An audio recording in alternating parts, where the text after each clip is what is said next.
I'd like to introduce you to Fiona.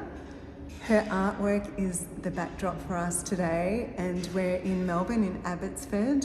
I met her in 1987 when we were just 13 years old. So we shared the same art teacher who really gave us an insight, maybe we didn't realise at the time, into a different way of seeing.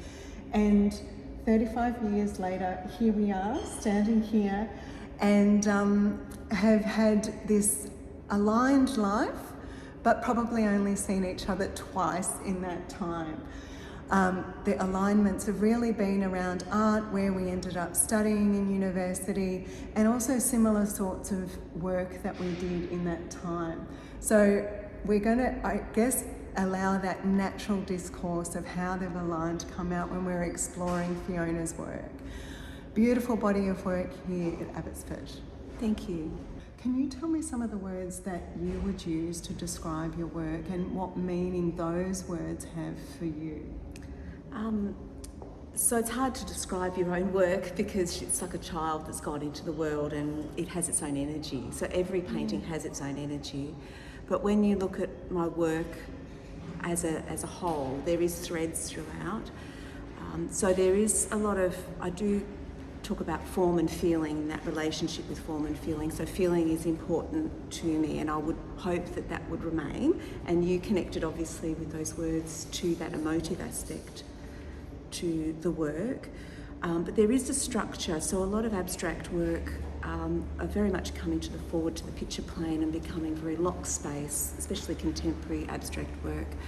I wanted to create structure and space where you could dive in and out. So that comes from my father as an architect, and also my own language is quite unique.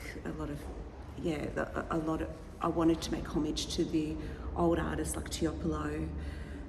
So an example of structure in my work is this one behind me. Do you want to just show us a little bit?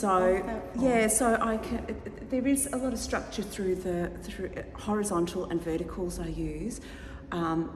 This is a homage to my sisters, Zara and my sister Tesney, and we're all intertwined. So it's divided into three areas, vertical areas, and then there's a very strong horizontal aspect to the work where in the three graces, the women's arms all interconnect, and so it's a feeling of movement and circular movement, but also vertical and that strong horizontal. Three graces are three sisters, and it's based on Greek mythology, but Romans have done a lot of sculptures. It's quite well known, and it's usually in the same format.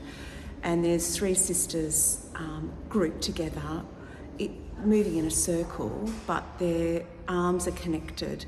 And so it was that horizontal I was interested in, and that interconnection. So there's a movement on that space and twisting that happens on that space. So yeah, that structure, even though it doesn't have to be straight lines, it can be movement, and gesture describes that as well, and so does line, does that very well. I mean, line is definitely related to dance. So the other words that come to mind is concealment. I do conceal parts of my space and veils, and sometimes I prohibit people going into that space either through enamel or veiled colour or lots of paint that is kind of put there strategically to stop people from going right in. And women tend to do that. Wendy Stavrianos was talking about that. Barbara Hepworth is a great example of that. Helen Frankenthaler veils her work, and I think that's a feminine thing. And it's not done consciously, but it's something I do want to talk about because we are women, we are creating abstract work, and it comes from who we are.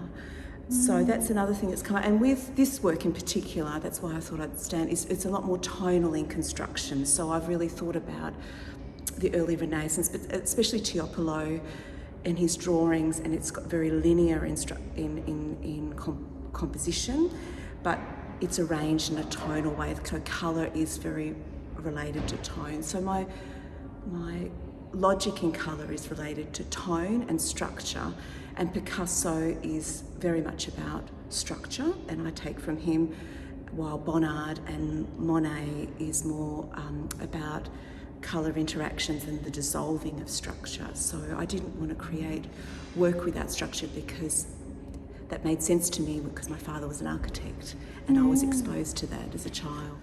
So I work in a tachist, I've sort of discovered over the process that I work in a tachist way. So I respond to materials.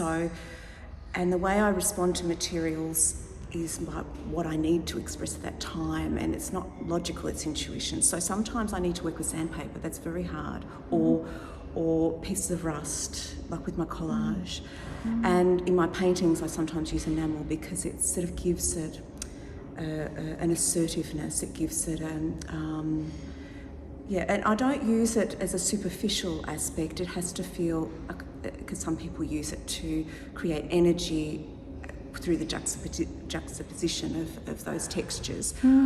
It can create space and form, but I need to have that real, honest connection to that texture or form at the time, because in the end the painting needs to retain that feeling, which I said was talking about the thread throughout. So there's the gesture is an offer of expression. So when you're actually applying paint to a piece of cardboard and you're physically applying it, there's movement in that, and there's a touch and there's a feeling of that. So even whether you're scratching or you're blending, there's a feeling you're transferring of energy that way, and that comes from your soul and your all of the connectivities that happen through your eye, heart and hand.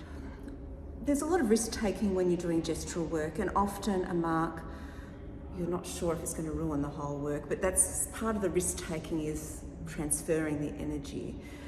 You sometimes have to sacrifice a whole area that you fall in love with, like you might like that rust, or you might like that area where it's really veiled, but it has to be sacrificed for the composition. But at the same time, you have to hang on to that thread of what that work was initially about, the feeling. So I was conscious of keeping the air in the work, and the linear qualities of this work in particular gives a sense of grace of the movement and the twisting that goes on when you're doing line work in particular, where there's a little twist. Mark making is a visceral process, like, because it comes from a deep feeling and through the gut and through the heart. So, and then you're transferring it through the hand. So it has to all be connected. So there's certain aspects to creating artwork and principles and art elements that you kind of fall back to. So you've got the wildness of creating a gestural work and all the risks, but you have an aspect where you're falling back into the structure. I use a lot of white to block out sections. I don't do pre-planning, so I can't do that. I have done that at university, and I did all, the little tiny thumbnails and blew them up. I did what they wanted, but it just wasn't my process. And I had to go to Barcelona, and I just felt the calling to go there because of the tachist and the way they assemble artwork. It's very sensory, and I knew that was my process, and I had to be able to go there to understand that. And look, that Tashism comes from surrealism, so it's still in a world angle of abstract art, not from, but it's definitely connected to materials and allowing the materials to have its own voice, but in context to everything else. I mean, you might fall in love with a piece of wood or a piece of mark on the floor, which I often do, or look at the bark on a tree, but that's not art. It needs to be in context with, and have a dialogue, and have a language that's come through me for it to be art. So it's got a bit of both. It's a record of your life, but it has its own entity and energy. But it is a record of, for me, it's sometimes my work has become autobiographical, and some of it I've had no choice in, because I hadn't been able to see colour for a while, and I had no choice. But so when it's out of you and it's there on the wall, it lives its own life, and people have connected to it in lots of different ways. So, for example, my black work, I thought, who's going to look at this work? But people have resonated it because of their memories, and they have found something in it. So it lives on through the viewer. But yes, it's like almost like you're creating a diary, and in visual form, and or a poem that's, you know, of your life, and someone else is reading it, taking something else up, but feels the essence of it. Really want to thank Fiona Halse for all her sharing on a personal level, everything that she shares on a professional level. I'd really like to honour how generous she was in offering wisdom, knowledge, a sense of a way in to really experience her work in a different way, and how we might connect to our own work and other people's work with greater depth. I hope that you get to look at her Instagram accounts, Facebook accounts, and I hope that I get to make another video, because that was only one snippet of one painting that we explored whilst in Abbotsford. And there is so much more to her and to other parts of her work. So I really hope I can do that and get it out to you shortly. And I hope to keep showing you more depth that more artists can offer in their own process, whether it be abstract or realism, noting that there is always another story behind someone's work and how they get there. Thanks so much for listening.